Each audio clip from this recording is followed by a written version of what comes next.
Hi friend, I am आशीष। और जैसा कि आपने लास्ट लेक्चर में देखा था कि हमने फर्स्ट ऑर्डर काइनेटिक्स की वहाँ पर बात करी, मतलब हमने फर्स्ट ऑर्डर के लिए इंटीग्रेटेड रेट लॉ देखा था। नाउ हमने वहाँ पर एक इक्वेशन ड्राइव करी थी जो कि हमारी ये थी t equals to 2.303 log a naught by 80 और डिवाइड बाय के। जो ये इक्वेशन थी ये इंटीग्रेटेड होता और फर्स्ट ऑर्डर रिएक्शन का। अब देखो यहाँ पर जो ए नोट था वो था हमारा जो रिएक्टेंट है। ए क्या रिप्रेजेंट कर रहा था वहां पर? ए था हमारा रिएक्टेंट और बी कुछ प्रोडक्ट बनना था। ठीक, मैंने बोला था कि जो हमारा ए नोट है वो क्या रिप्रेजेंट कर रहा है यहाँ पर कि हमारी इनिशियल कंसंट्रेशन ए की कितनी है। ठीक है, और जो हमारा ए टी है वो रिप्रेजेंट कर रहा था कि आफ्टर सम टाइम जब रिएक्शन स्टार्ट हो गई थी उसके बाद जो कंसंट्रेशन रिएक्टेंट की बची वो कितनी है। ठीक, फिर हमने क्या करा, हमने वहाँ पर इंटीग्रेटेड रेट लॉ निकाला। इंटीग्रेटेड रेट लॉ का एक्सप्रेशन निकाला जो कि हमारा ये आया था। ठीक है भाई, अब देखो अब हम इसमें किस चीज़ की बात करेंगे। अब हम आज जो यहाँ पर हम बात करेंगे हम प्लॉट की बात करेंगे, मतलब ग्राफ की बात करेंगे कि हमें दो चीज़ों के बीच में ग्राफ प्लॉट करना हो तो कैसे करेंगे। ये क्या है मेरा फर्स्ट ऑर्डर रिएक्शन। ठीक है, फर्स्ट ऑर्डर रिएक्शन का इंटीग्रेटेड लॉ। अब देखो मैं यहाँ पे ग्राफ की बात करूँगा, मतलब प्लॉट कुछ मैं y वर्सेस x के बीच में प्लॉट की बात करूँगा। आपने ग्राफ पढ़ा होगा मैथ में कि हम कोई भी चीज़ प्लॉट करते थे। जैसे मैंने मान लिया कुछ मेरी इक्वेशन है y इक्वल्स टू mx। ठीक है, तो मैं इस वाली एक्सिस को y एक्सिस लेता था और इस वाली एक्सिस को x एक्सिस लेता था। ठीक, देखो मैथ वाले बच्चों को तो ज़्यादा दिक्कत आएगी नहीं समझने में। मैं क्यों बता रहा हूँ ये, क्योंकि जो कुछ बच्चे बायो बैकग्राउंड से भी होते हैं उनकी थोड़ी मैथ वीक होती है क्योंकि उन्होंने 11th में मैथ्स पढ़ी नहीं होती। और जो हमारा ये कोनिक सेक्शन है ये पूरा हमारा 11th में है जिसमें हम स्ट्रेट लाइन की इक्वेशन पढ़ते हैं। ठीक, तो हम अगर मेरी कोई इक्वेशन जैसा मैंने ये ले लिया y इक्वल्स टू mx, तो अगर मैं x की वैल्यू 0 रखता हूँ यहाँ, ठीक क्या रखता हूँ, x की वैल्यू 0 रखूंगा तो y भी 0 होगा। ठीक है, मतलब ये मैं 0 मान लेता हूँ, x की वैल्यू 0 रखूंगा तो y भी 0 होगा। ठीक है, अब मैं x की वैल्यू 1 रखूंगा तो y कितना होगा m। ठीक है, m की जगह मैं यहाँ पर 2 भी ले सकता हूँ। m क्या है हमारा स्लोप, m क्या रिप्रेजेंट करता है स्लोप। ठीक है, तो मैं कह सकता हूँ m यहाँ पर मेरा क्या है 2। अब देखो ऐसे मैंने x की जगह 2 ले लिया तो y कितना आ जाएगा भाई, x की जगह 2 रखूंगा तो 2 इंटू 2 ये y इक्वल्स टू 2 इंटू 2 4। ठीक है, अब देखो मुझे अगर ग्राफ प्लॉट करना हो इन दोनों के बीच में x वर्सेस y के बीच में, x एक्सिस को मैंने यहाँ ले लिया। ठीक, और y एक्सिस हमारी ये होती है। अब देखो क्या करूँगा, 0 है एक पॉइंट यहाँ आ गया, जब x 0 होगा तो y भी 0 होगा। ठीक, ये क्या रिप्रेजेंट करते हैं कि जैसे मैं 0 से इधर इधर बढ़ूंगा, यहाँ पे 1 2 3 4 कुछ भी ले लूँ, मैंने ले लिया जैसे यहाँ 1 ले लिया, ठीक है, यहाँ 2 ले लिया, यहाँ 3 ले लिया, 1 2 3। ठीक, ऐसी y एक्सिस पर ले लिया तो यहाँ 1 यहाँ 2 यहाँ 3। देखो ये बेसिक्स कॉन्सेप्ट है तो मैं आपको कुछ थोड़ा सा समझाना चाह रहा हूँ। अभी मैं बताऊंगा इन्हें यहाँ पर हम कैसे यूज़ करेंगे। जो ये इक्वेशन होती है y equals to mx plus c, ठीक है, हमारी एक्सपोनेंशियल की इक्वेशन होती है y इक्वल्स टू e की पावर x। ठीक है, y इक्वल्स टू e की पावर माइनस x। इनके ग्राफ कैसे आते हैं ये हमारे इसके लिए यूज में आएंगे, तो इसलिए मैं बता रहा हूँ यहाँ पर। देखो होता क्या है, बच्चे काइनेटिक्स में जो ज़्यादातर कन्फ्यूज होते हैं वो ग्राफ्स में होते हैं क्योंकि उन्हें पता नहीं रहता कि कौन सी इक्वेशन क्या रिप्रेजेंट कर रही है। अब देखते जाना, अगर मैंने x0 लिया, ठीक, तो यहाँ 0, अगर मैं x1 लेता हूँ तो क्या आएगा, y की वैल्यू कितनी आएगी 2, मतलब एक पॉइंट यहाँ एक पॉइंट यहाँ, यही तो आएगा, 1 यहाँ हो गया और y यहाँ हो गया। ठीक है, अब जब मैं x2 लूँगा x2 लूँगा, ठीक, तो y की वैल्यू कितनी आएगी 4, x2 लूँगा तो y की वैल्यू 4 ये वाली। ठीक, ऐसी सोन मैंने 2 पॉइंट ही लिए हैं, मैं x3 ले लूँगा तो y की वैल्यू 6 आ जाएगी। तो ग्राफ अगर मैं इन वाले पॉइंटों को मिला दूँ, जो ये पॉइंट आ रहे हैं, ये क्या रिप्रेजेंट कर रहा है कि 1, 2, ठीक है, 2, 4, यहाँ पर x हमारा 1 है और y की वैल्यू 2 है, यहाँ पर हमारा x की वैल्यू 2 है और y की वैल्यू 4 है। ठीक, तो मैं इसे अगर इन पॉइंट को मिला दूँ तो एक स्ट्रेट लाइन आ जाएगी कुछ इस तरीके से, इस तरीके से। ठीक है, स्ट्रेट लाइन आ जाएगी और वो आगे एक्सटेंड कर लो उसे जैसे हमारे पास वैल्यू हो। देखो अब मेरा मकसद क्या था यहाँ समझाने का, इसे आगे देखते हैं।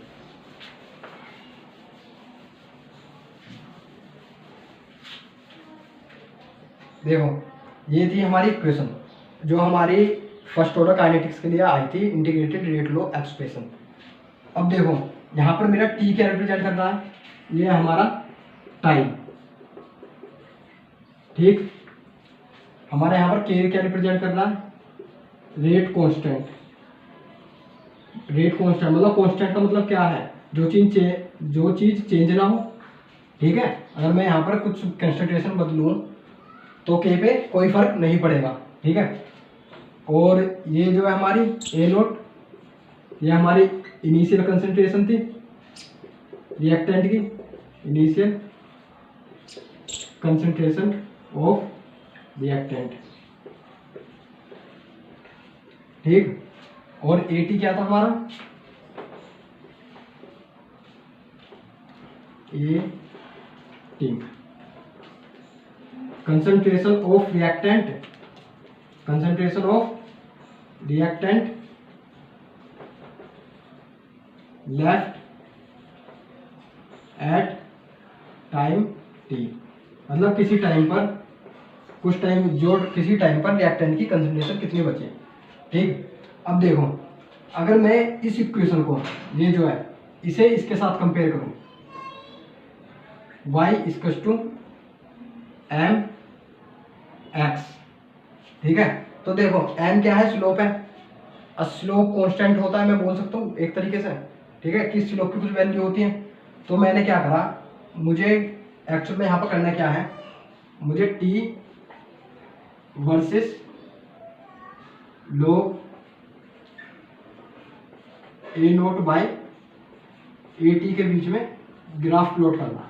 क्या करना है मुझे, टी वर्सेस मतलब टाइम वर्सेस इस वाली एक्सप्रेशन के बीच में ग्राफ प्लॉट करना है। देखो कैसे करूँगा, अगर मैं इस पूरी एक्सप्रेशन को x मान दूँ, ये x ही मानूंगा, अगर इसके और इसके बीच में इसे मैं y मान लेता हूँ t को, और y equal to m x, इस वाली एक्सप्रेशन को x, तो बच्चा क्या हमारा m क्या आएगा, यहाँ से m आएगा हमारा 2.303 डिवाइड बाई k, ये आ गया हमारा यहाँ से m।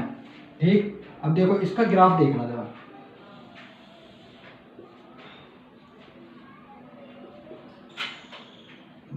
y equal to m x क्या है, स्ट्रेट लाइन की इक्वेशन है। ठीक, जैसा अभी मैंने बताया था। अगर देखो एक चीज़ देखो यहाँ, अगर मैं इस वाली टर्म को जो मैंने अभी यहाँ लिया था,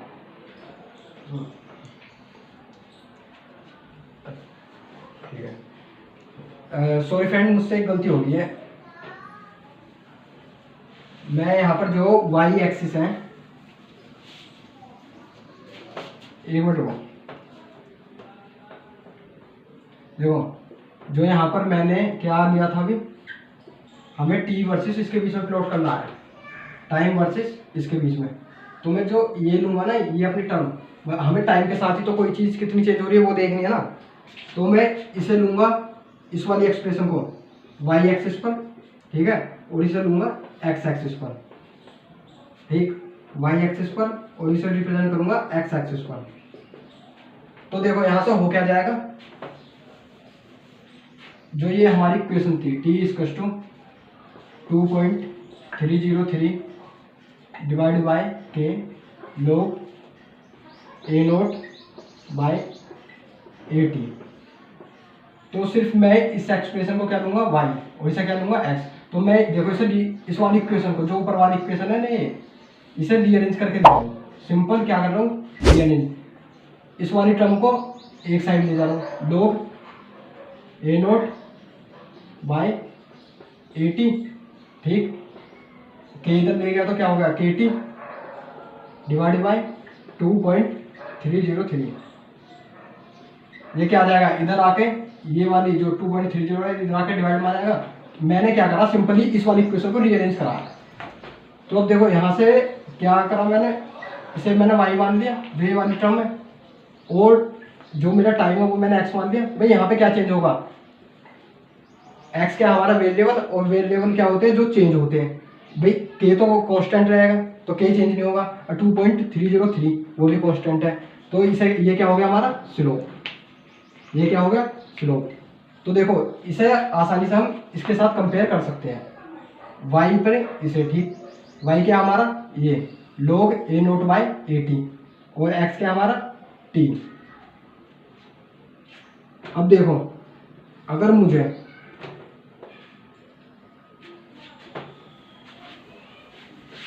अब मुझे ग्राफ क्या करना है, ग्राफ प्लॉट करना है। मुझे किसके बीच में करना है, इसके और t के बीच में। तो मैं इसे y एक्सिस पे ले लेता हूँ, log ए नोट बाय 80, ठीक, और टाइम मैंने x एक्सिस पे ले लिया जिसे मैं स्मॉल t से रिप्रेजेंट कर रहा हूँ, ठीक।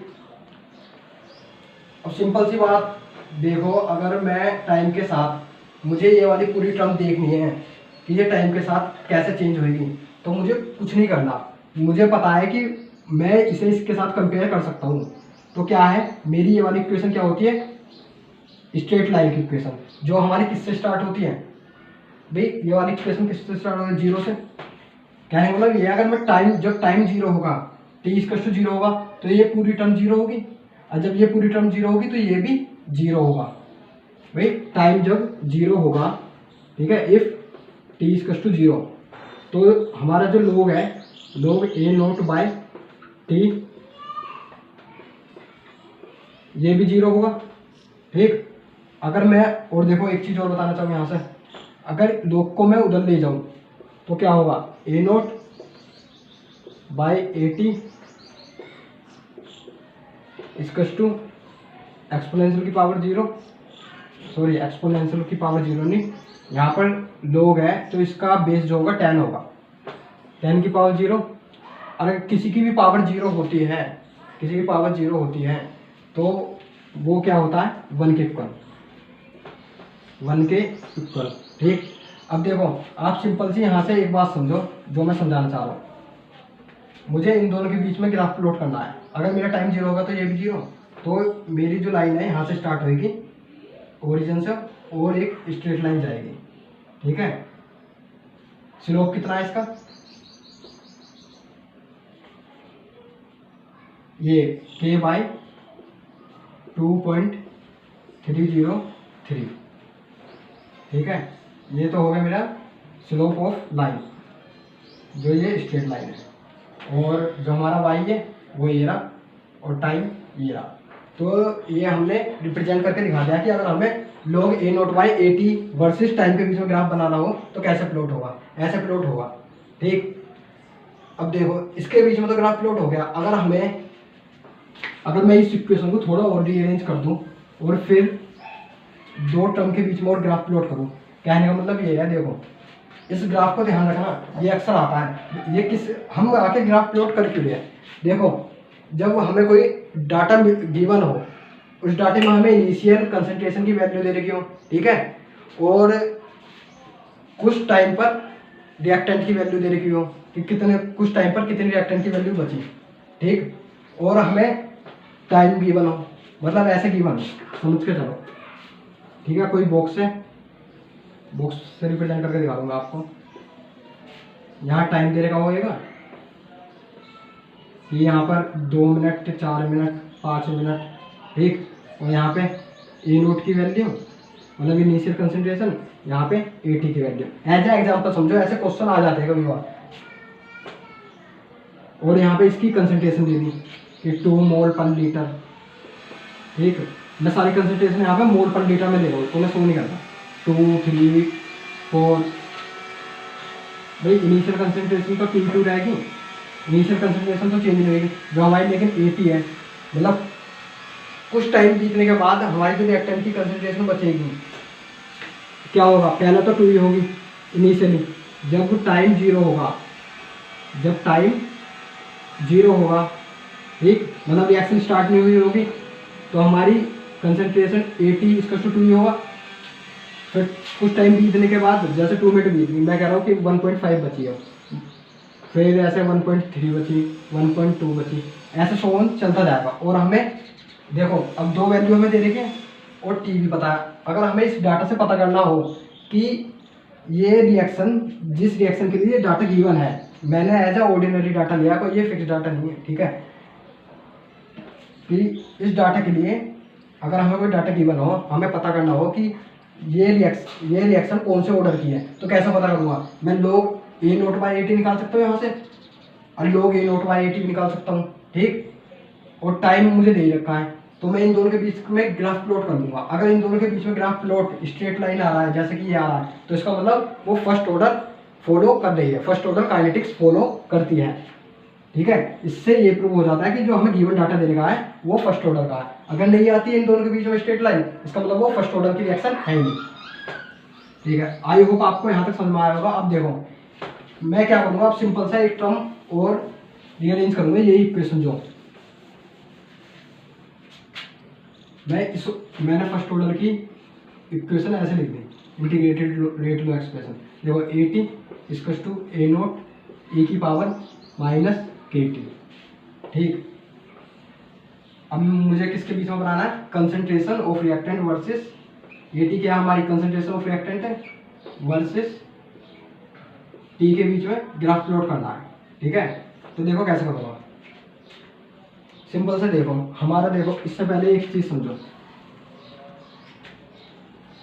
y इक्वल्स टू, ठीक है, e की पावर x का जो ग्राफ आता है वो कुछ इस तरीके से आता है, y इक्वल्स टू e की पावर x, मतलब एक्सपोनेंशियल ग्राफ, वो आता है हमारा कुछ इस तरीके से, ठीक। ये जहाँ पर ये कट करता है, ये 0 है, ये x एक्सिस है और ये y एक्सिस है,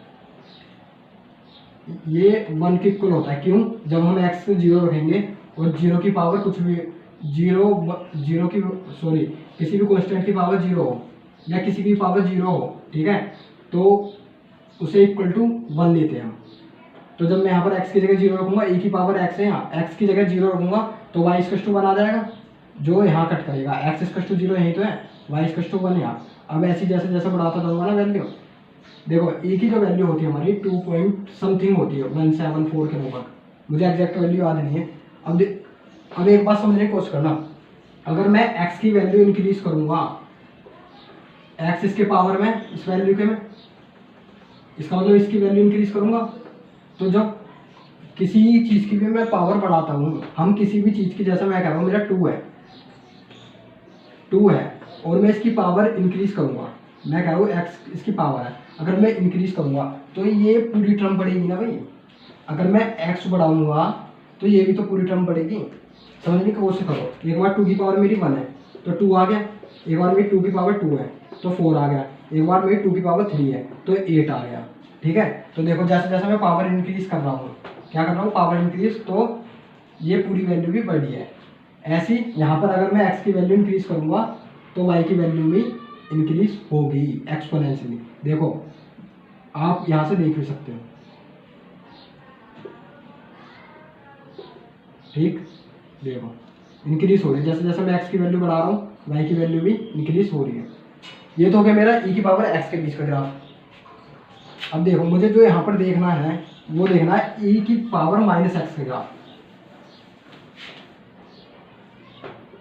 कुछ नहीं करेंगे हम, y इक्वल टू e की पावर माइनस x का जो ग्राफ होता है, इसमें क्या होता है, देखो e की पावर x का ग्राफ ऐसा आ रहा था, जो और e की पावर माइनस x का ग्राफ आएगा वो सिंपली इस तरीके से आएगा, एक्सपोनेंशियली डिक्रीज, x के साथ क्या होएगा, एक्सपोनेंशियली डिक्रीमेंट होएगा। वहाँ इंक्रीज हो रहा था, जैसे जैसे x की वैल्यू बढ़ा देते तो क्या हो रहा था, y की वैल्यू भी इंक्रीज हो रही है। लेकिन अब देखो यहाँ पर जैसे जैसे हम x की वैल्यू बढ़ाएंगे तो y की वैल्यू डिक्रीज होगी, ठीक, ये है y = e की पावर माइनस एक्स का। ठीक, अब देखो अगर मैं इस वाली इक्वेशन को e की पावर इस वाली इक्वेशन से कंपेयर करूँ, y = e की पावर माइनस एक्स। ठीक, अब समझने की कोशिश करना, अगर मैं कहूँ कि यहाँ पर x का कोफिशिएंट 1 है, भाई कुछ नहीं होता तो माइनस का 1, इसे ऐसे भी लिख सकता हूँ मैं, माइनस का 1 x। तो मैं ये भी तो कह सकता हूँ जो यहाँ पर x का कोफिशिएंट है वो माइनस का 1 है। ऐसे यहाँ पर मैं कह रहा हूँ कि x का कोफिशिएंट जो है वो क्या है, सॉरी t का कोफिशिएंट वो k है। अब इस इक्वेशन को मैं सिंपली आपको कंपेयर करना सिखा रहा हूँ। यहाँ पर जो x हो जाएगा वो t हो जाएगा टाइम, ठीक है। और देखो उस वाले ग्राफ में क्या था, यहाँ पर 1 था, e के मल्टीपल में क्या था 1, यहाँ पर क्या ए नोट इनिशियल कंसंट्रेशन होती है और इनिशियल कंसंट्रेशन चेंज नहीं होती। तो यहाँ पर क्या आ जाएगा, कुछ सम पावर कांस्टेंट मान लो, इसे मैं रिप्रेजेंट कर रहा हूँ ए नोट से रिप्रेजेंट कर रहा हूँ, ठीक है। कुछ ये कांस्टेंट वैल्यू यहाँ आ जाएगी। देखो अब हमें ग्राफ प्लॉट करना है, हमें इससे मतलब नहीं है, ये तो कांस्टेंट टर्म है। ठीक, होगा क्या, मुझे सिर्फ ये देखना है। तो देखो कैसे होएगा, जो हमारा ग्राफ आएगा वो कुछ इस तरीके से आएगा। मैंने क्या ले लिया यहाँ पर, ये AT को रिप्रेजेंट कर रहा है, ठीक, ये हमारा टाइम रिप्रेजेंट कर रहा है, मतलब ये क्या कंसंट्रेशन ऑफ रिएक्टेंट, और ये क्या हमारा टाइम। तो सिंपली देखो जो ये रिएक्शन आएगी, सॉरी जो ये ग्राफ प्लॉट होएगा ये होएगा कुछ इस तरीके से, जैसे कि मैंने अभी आपको बताया था, ये आएगा ऐसे।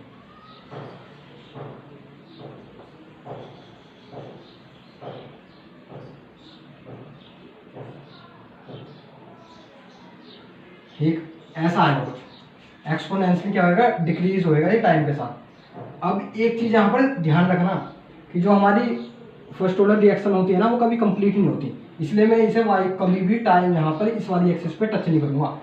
अगर मैंने इस पर टच कर दिया तो इसका मतलब क्या हुआ, जो हमारी रिएक्टेंट की कंसंट्रेशन थी कुछ टाइम बीतने के बाद 0 हो गई, भाई यहाँ पर तो 0 हो जाएगी। और मैं कह रहा हूँ फर्स्ट ऑर्डर रिएक्शन कंप्लीट नहीं होती, तो मैं इसे इसलिए यहाँ पर टच नहीं करूँगा, इस वाली लाइन को यहाँ पर टच नहीं करूँगा। अगर आपको और समझ में नहीं आ रहा हो तो मैं इस वाली लाइन को यहाँ से ऐसे ले जाऊँगा, ठीक है, टच नहीं करूँगा लेकिन। ठीक, ये हो गया हमारा 80। अब देखो वही मैंने, अगर टाइम 0 होगा तो ये पूरी e की पावर माइनस के इंटू 0, तो ये पूरी क्या आ जाएगी टर्म, मतलब e की पावर 0 और e की पावर 0 क्या होता है 1, ठीक, e की पावर 0 1, तो ये पूरी टर्म क्या होगी 1। तो यहाँ पर क्या हो जाएगा, AT एट टाइम t 0 पर, जब मेरा क्या होगा t 0 होगा, AT किसके इक्वल हो जाएगा, ए नोट के। तो यहाँ पर क्या है, t 0 है, तो यहाँ पर जो मेरा AT था वो किसके इक्वल हो जाएगा, ए नोट के। ठीक, ये मेरा ग्राफ आ गया concentration of AT versus time के बीच में, ठीक है। आई होप आपको ये समझ में आया होगा। थोड़ा समझने में दिक्कत आएगी क्योंकि थोड़ा मैथमेटिकल पार्ट यहाँ पर ज़्यादा है, लेकिन आप थोड़ा ध्यान से देखोगे तो आप समझ जाओगे इजीली। आई होप आपको ये समझ में आएगा।